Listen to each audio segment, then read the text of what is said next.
இந்த விடயத்தை பொறுத்தவரையிலே நாங்கள் ஒன்றை கவனிக்க வேண்டும் என்னவென்றால், பயங்கரவாத தடை சட்டம் நீக்குவதாக இந்த புதிய அரசாங்கம் கூறினாலும் கூட, நீக்குவதாக தங்களுடைய தேர்தல் விஞ்ஞாபனத்திலே குறிப்பிட்டிருந்தார்கள்.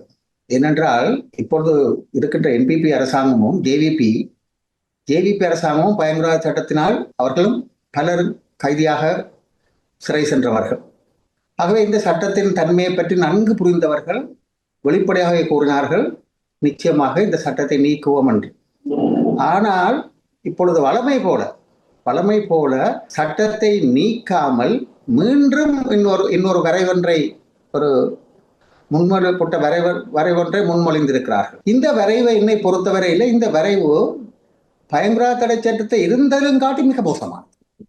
அதை நாங்கள் பார்க்க வேண்டும். இப்பொழுது இந்த வரைவை பற்றி தமிழ் தேசிய அவதானிப்பு மையம், அதுபோன்று ஹியூமன் ரைட்ஸ் வாட்ச் அவர்கள் எல்லோரும் கருத்துக்கள் கூறியிருக்கிறார்கள். ஆனால் இங்கே நாங்கள் பார்க்க வேண்டும், கருத்துக்கள் அவர்கள் கூறியிருந்தாலும் கூட, தங்களுடைய கருத்துக்களை வெளிப்படையாக கூறியிருந்தாலும் கூட, இந்த நடைமுறையில் என்ன நடந்தது என்றதை இதுவரைக்கும் இவருமே கூறவில்லை.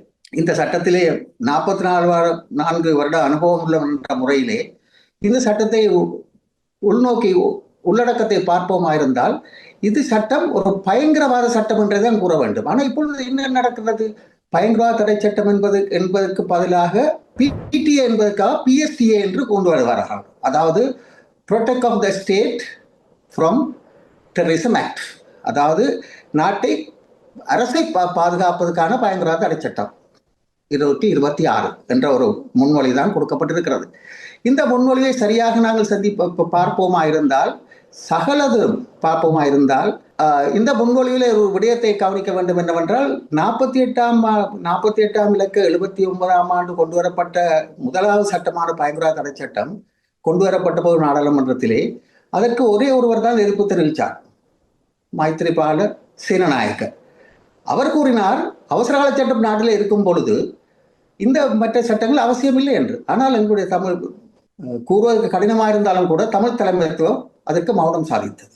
ஆனால் சட்டத்தை கொண்டு வரும் பொழுது அது ஒரு நிரந்தர சட்டமாக இல்லாமல் தற்காலிக சட்டமாக கொண்டு வரப்பட்டு 3 வருடங்களில் அது 82ஆம் ஆண்டு 10ஆம் இலக்க சட்டத்தின் மூலம் நிரந்தர சட்டமாக்கப்பட்டு இன்று வரைக்கும் அது நடைமுறையில் இருக்கிறது என்பதை நாங்கள் மறந்துவிட முடியாது.